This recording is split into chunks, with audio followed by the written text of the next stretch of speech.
Michael Becker dan Joel Piroe putuskan jalani proses naturalisasi timnas Indonesia.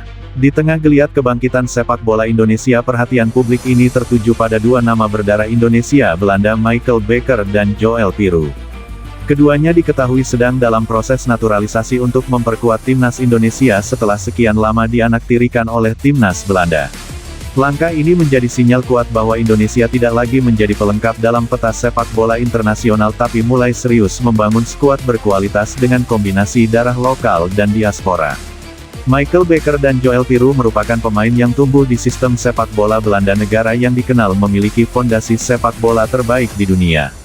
Belanda telah mencetak banyak bintang kelas dunia, namun di balik kesuksesan itu ada sisi kelam, banyak pemain keturunan non-Belanda kulit putih yang tidak mendapatkan tempat sepadan di timnas. Becker dan Piroe termasuk dalam kelompok ini. Michael Boer, gelandang bertahan bertalenta yang sempat menimba ilmu di Akademi Ajax Amsterdam, menunjukkan performa solid di level klub, namun namanya nyaris tidak pernah masuk radar timnas Belanda bahkan di kelompok usia muda. Di sisi lain, Joel Piroe sempat menjadi mesin gol di level U19 dan U20 Belanda, namun ketika waktunya promosi ke tim senior tiba namanya seolah lenyap, padahal statistik gol dan kontribusinya di klub-klub seperti Swansea City dan Birmingham City cukup mencolok. Dianaktirikan Belanda tidak membuat semangat kedua pemain ini padam, justru dengan darah Indonesia yang mengalir di tubuh mereka muncul rasa ingin pulang.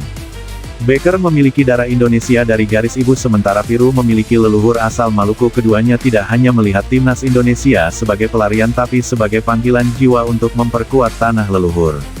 Mereka proses naturalisasi yang dijalani keduanya tidak instan. Federasi Sepak Bola Indonesia (PSSI) melalui program khusus mencari talenta diaspora mengidentifikasi nama-nama potensial yang bisa memperkuat timnas. Becker dan Piroe termasuk di dalamnya, dan dari hasil komunikasi intensif selama berbulan-bulan keduanya menyatakan kesediaan menjalani proses naturalisasi. Langkah PSSI dalam merekrut Becker dan Piroe mendapat dukungan luas dari publik. Netizen Indonesia yang terkenal aktif di media sosial menyambut kabar ini dengan antusias.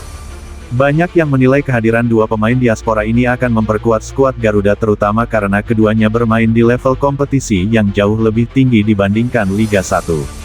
Ketua Umum PSSI Erick Thohir bahkan menyatakan bahwa proses naturalisasi ini tidak hanya soal memperkuat tim tapi juga membangun identitas baru timnas Indonesia yang lebih inklusif dan berstandar internasional. Proses naturalisasi bukan perkara mudah. Dari sisi administrasi, Becker dan Piroe harus mengurus dokumen-dokumen kewarganegaraan termasuk pelepasan paspor Belanda. Jika itu menjadi syarat, di sisi lain mereka juga harus membuktikan komitmennya di lapangan dan menjalani adaptasi budaya serta cuaca Indonesia yang sangat berbeda dengan Eropa. Keduanya dijadwalkan akan mengikuti training Kemnas Indonesia di pertengahan tahun ini sekaligus menjadi bagian dari laga FIFA Matchday dan persiapan Piala Asia. Kehadiran mereka di skuad Garuda dinilai dapat